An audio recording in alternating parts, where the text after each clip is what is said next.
जीवन में असंभव कुछ भी नहीं है और जब जागो तब सवेरा होता है।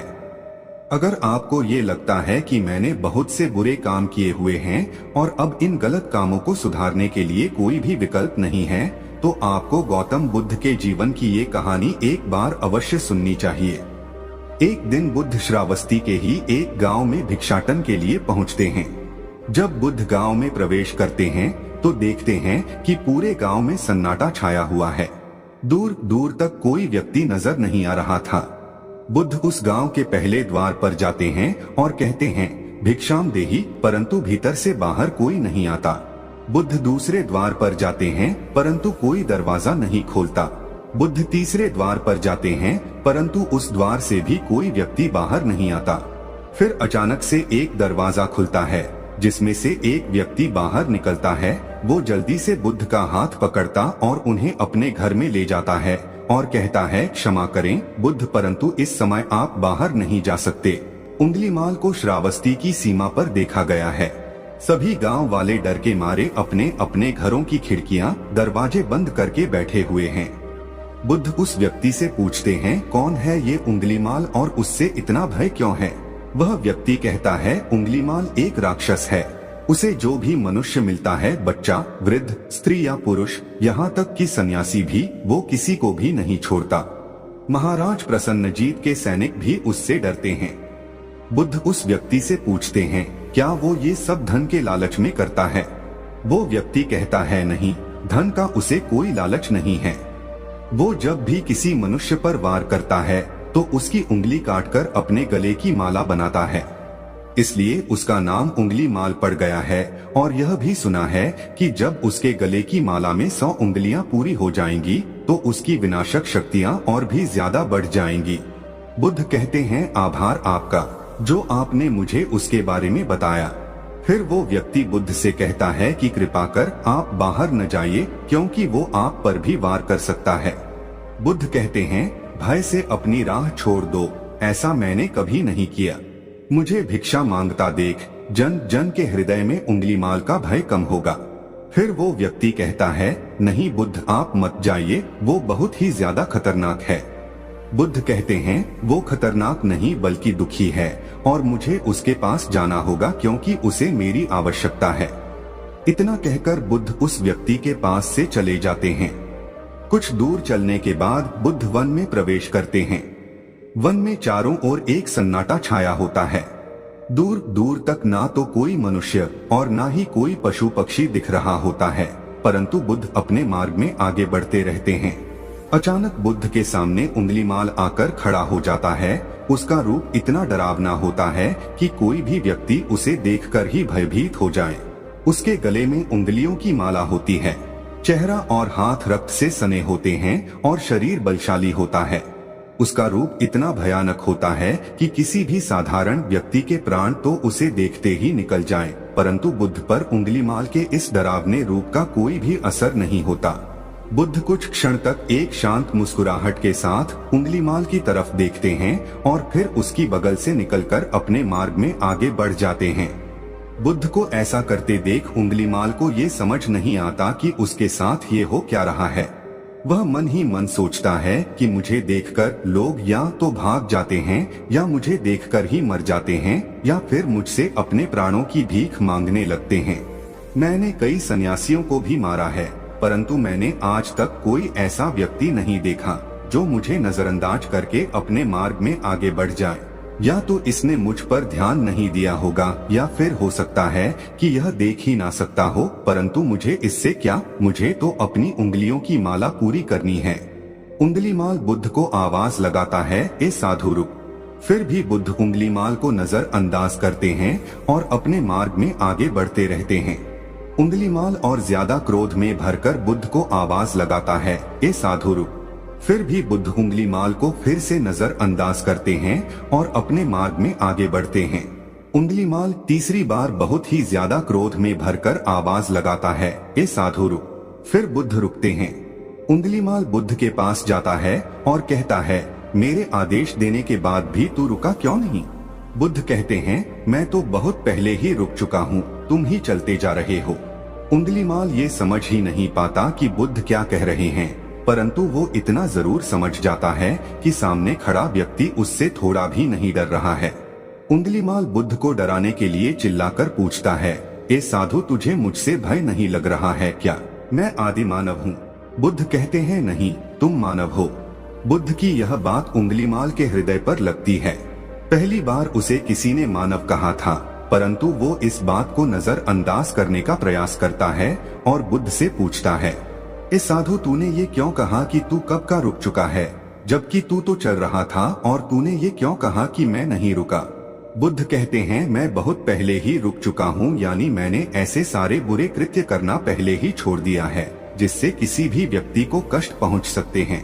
सब जीना चाहते हैं, बस तुम उन्हें करुणा से देखने का प्रयास करो। बुद्ध के ये शब्द दोबारा से उंगलीमाल के हृदय पर चोट करते हैं, परंतु वह दोबारा से बुद्ध की बातों को नजरअंदाज करने का प्रयास करता है और इस बार वह और क्रोध में भरकर बुद्ध की गर्दन पर अपनी कटारी रख देता है, जिससे वो लोगों की हत्या किया करता था, और बुद्ध से चिल्लाकर कहता है, नहीं, मानव में ना तो प्रेम है और ना ही करुणा है, सिर्फ छल और कपट है, इसलिए मैं सबकी हत्या करूंगा और किसी को जीवित नहीं छोड़ूंगा। बुद्ध कहते हैं, तुम्हें लोगों ने बहुत दुख दिया है उंगलीमाल। क्रूरता मनुष्य अज्ञान के कारण ही करता है। ईर्ष्या, द्वेष, मोह, माया, ये सभी अज्ञान की ही संतानें हैं, परंतु वो व्यक्ति ही है जिसमें दया, करुणा, सद्भाव और समझ का उदय भी होता है। उंगलीमाल यदि इस जीवन में क्रूर और निष्ठुर लोग हैं तो दयावान भी हैं। बस तुम्हें अपनी आंखों से इस अंधेपन की इस पट्टी को हटाना होगा जो तुम्हें केवल बुराई ही दिखा रही है। तीसरी बार बुद्ध के शब्दों को सुन उंगलीमाल का खुद पर से संयम हट जाता है। उसे समझ नहीं आता कि पहली बार उसे अपना आपा इतना कमजोर क्यों महसूस हो रहा है। वह कोशिश तो करता है क्रोध करने की, परंतु कर नहीं पाता। वो बड़ी हिम्मत जुटाकर क्रोधित होने का नाटक करके बुद्ध से कहता है, तुम और व्यक्तियों जैसे नहीं हो।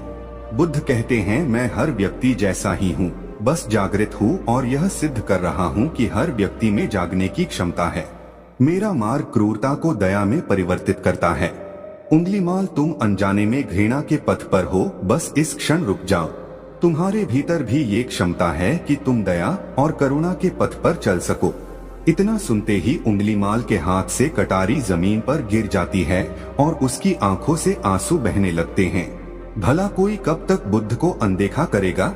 उंगलीमाल रोते हुए बुद्ध से पूछता है, क्या आप वही हैं जिन्हें लोग बुद्ध कहते हैं, जो लोगों को मुक्ति के मार्ग पर चलना सिखाते हैं? फिर बुद्ध कहते हैं कि हाँ, मैं वही हूँ और तुम्हें भी मुक्ति के मार्ग पर ले जाना चाहता हूँ। फिर उंगलीमाल कहता है, परंतु मैं अब बहुत दूर निकल गया हूँ। मैंने बहुत हत्याएं करी हैं और बहुत पाप करे हैं। मैं अब चाहकर भी वापस नहीं लौट सकता और मेरा वापस लौटना अब असंभव है।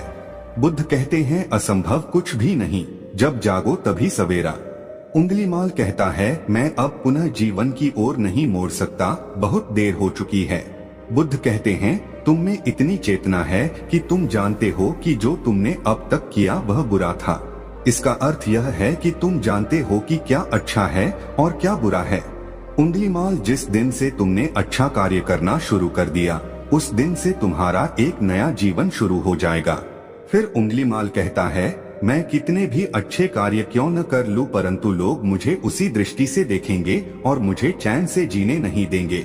बुद्ध कहते हैं, उंगलीमाल, यदि तुमने हिंसा का मार्ग छोड़ा तो मैं तुम्हें मार्ग दिखाऊंगा और तुम्हारा संरक्षण करूंगा और तुम्हें लोगों की घृणा से बचाऊंगा। बस पहला कदम तुम्हें ही उठाना होगा। उंगलीमाल पूछता है, क्या ये हो सकता है? बुद्ध कहते हैं, अवश्य हो सकता है। तुम में असामान्य बुद्धि है उंगलीमाल, तुम परम सत्य के पथ पर बहुत आगे जाओगे। उंगलीमाल रोते हुए बुद्ध के चरणों में गिर पड़ता है और कहता है, मैं आपको वचन देता हूँ कि मैं सारे बुरे कृत्य करना छोड़ दूंगा और आपके पीछे करुणा के पथ पर चलना सीखूंगा। कृपा कर आप मुझे अपना शिष्य बना लीजिए। बुद्ध कहते हैं, मैं किसी को अपना शिष्य नहीं बनाता, बल्कि व्यक्ति स्वयं मेरे संग से जुड़ता है। उंगलीमाल उसी समय बुद्ध का भिक्षु बन जाता है। बुद्ध का भिक्षु बनने के बाद उसका नाम अहिंसक पड़ जाता है। फिर बुद्ध ने जैसा उसका नाम रखा था और वो ठीक वैसा ही वह बन चुका था। जब अहिंसक प्रथम बार अन्य भिक्षुओं के साथ एक गांव में भिक्षाटन के लिए जाता है तो गांव के कुछ लोग उससे बदला लेने के लिए उसे लाठी डंडों से पीटने लगते हैं। जब ये बात बुद्ध को पता चलती है तो वे तुरंत उसे बचाने के लिए उसके पास पहुंचते हैं और अपने शरीर को उन लाठी डंडों के बीच में ले आते हैं जो अहिंसक को पड़ रहे थे। बुद्ध को देखकर वे गांव वाले डंडे और पत्थर मारना बंद कर देते हैं। सभी लोग बुद्ध से कहते हैं, बुद्ध क्यों आप इस हत्यारे उंगलीमाल की रक्षा कर रहे हैं? न जाने कितने लोगों की जानें ली हुई हैं इसने। बुद्ध कहते हैं, अब यह उंगलीमाल नहीं है बल्कि इसका नाम अब अहिंसक है। अब यह आपकी ही तरह एक मानव है। वे गांव वाले कहते हैं, ऐसा आदमी कभी नहीं बदल सकता। बुद्ध कहते हैं, यह बदल चुका है, बस आप सब लोग इसे अपनी पुरानी दृष्टि से देख रहे हैं। यदि यह उंगलीमाल होता तो क्या आप में से किसी में भी इतना साहस या बल होता कि कोई इसे एक उंगली भी लगा सके? ये आपका हर वार खाता रहा और क्या इसने आप पर कभी पलटकर वार किया? नहीं ना। क्या ये परिवर्तन आपको नहीं दिखा? आज इसने अपना लहू बहा से अपने सारे बुरे कृत्य धो डाले हैं। आप लोगों के द्वारा इतनी मार खाने के बाद भी इसकी आंखों में आपके लिए क्रोध नहीं है। क्या यह बदलाव आपको नहीं दिख रहा है? यह तो बदल गया, परंतु आप कब बदलोगे? इतने में ही उन गांव वालों में से एक स्त्री कहती है, यह परिवर्तन मैंने स्वयं देखा है। वो स्त्री गांव वालों से कहती है, आप में से कौन ऐसा है जो दूसरों के दुख में दुखी हो, दूसरों की पीड़ा सहन ना हो तो उसे हर प्रकार की सहायता प्रदान करे, और ऐसा इस भिक्षु ने किया है। 2 दिन पहले एक व्यापारी अपनी पत्नी को लेकर जा रहा था और उसकी पत्नी प्रसव पीड़ा से व्याकुल थी। तब मैं पास से ही गुजर रही थी, इसलिए मैं भी दौड़ी दौड़ी गई। उस स्त्री की पीड़ा बढ़ती ही जा रही थी। घना जंगल होने के कारण उसे कहीं ले जाया भी नहीं जा सकता था। तभी यह भिक्षु वहां पहुंचा और इसने मुझसे पूछा कि क्या हुआ बहन? मैंने इसे बताया कि यह स्त्री प्रसव पीड़ा में है और इस घने वन में हम कुछ कर भी नहीं पा रहे हैं। कब तक यह कष्ट भोगेगी? कहीं इसके और इसके बच्चे के प्राण ना चले जाएं। फिर इस भिक्षु ने मुझसे कहा कि ऐसा नहीं होगा, मैं अभी अपने गुरु के पास जाऊंगा, वे अवश्य ही कोई मार्ग दिखाएंगे। इतना कहकर ये भिक्षु दौड़कर वहां से चला गया। बुद्ध कहते हैं कि फिर व्यथित हो अहिंसक मेरे समक्ष आया और मेरे पैरों में गिरकर मुझसे कहने लगा, बुद्ध एक स्त्री गहन प्रसव पीड़ा में है और उसकी पीड़ा बढ़ती ही जा रही है, कहीं माँ और बच्चे को कुछ हो न जाए। ये सब सुनकर बुद्ध ने कहा कि दौड़कर जाओ और उससे कहो, बहन जिस दिन से मेरा जन्म हुआ है मैंने जानबूझकर किसी भी प्राणी को कष्ट नहीं पहुंचाया है। मेरे सत्कर्म तुम्हारा सुरक्षा कवच बने और आपकी और आपके शिशु की रक्षा करे।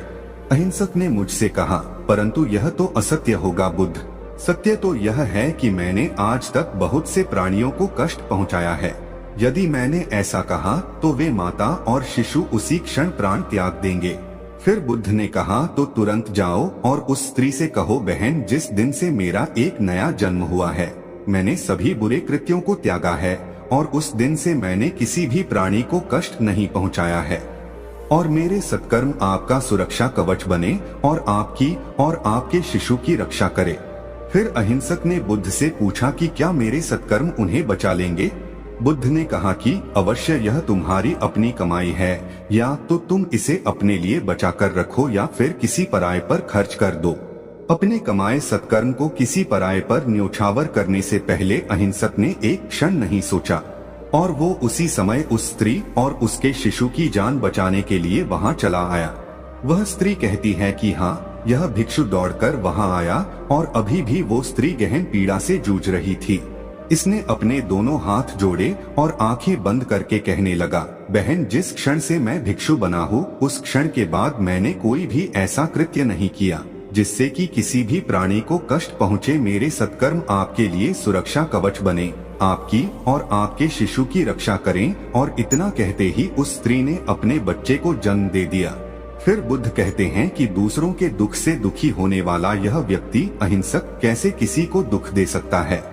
यदि ये भिक्षु मन का सच्चा ना होता तो वह स्त्री कब के अपने प्राण त्याग चुकी होती। फिर अहिंसक ने बुद्ध से कहा है कि इन्हें मत रोकिए बुद्ध, इन्हें मारने दीजिए और तब तक मारने दीजिए जब तक कि इनके मन का क्रोध शांत ना हो जाए। फिर बुद्ध अहिंसक से कहते हैं, कर्म और गुणों के भंडार हो तुम, आज तुमने अपने नाम अहिंसक को सिद्ध कर दिया है। बुद्ध और उस स्त्री की बात सुन वे सभी गांव वाले कहते हैं, आप सही कह रहे हैं बुद्ध, अहिंसक बदल चुका है और हमसे ही देखने में भूल हो गई थी। इस कहानी से हमें यह सीखने को मिलता है कि लोग सोचते हैं कि उन्होंने बहुत सारे गलत काम किए हुए हैं, अब इन गलत कामों को सुधारने के लिए कोई भी विकल्प नहीं है। इस पर गौतम बुद्ध कहते हैं कि चाहे आपने अब तक कितने भी बुरे काम क्यों न किए हुए होंगे, लेकिन अगर आप एक विचार को अपने मन में लाते हैं कि अब मुझे कुछ सही करना है, तो वही विचार आपके रूपांतरण का कारण बन सकता है। पर सबसे जरूरी बात यह है कि क्या आप पहला कदम उठाने के लिए तैयार है। यह कहानी आपको कैसी लगी नीचे कमेंट बॉक्स में कमेंट करके जरूर बताएं।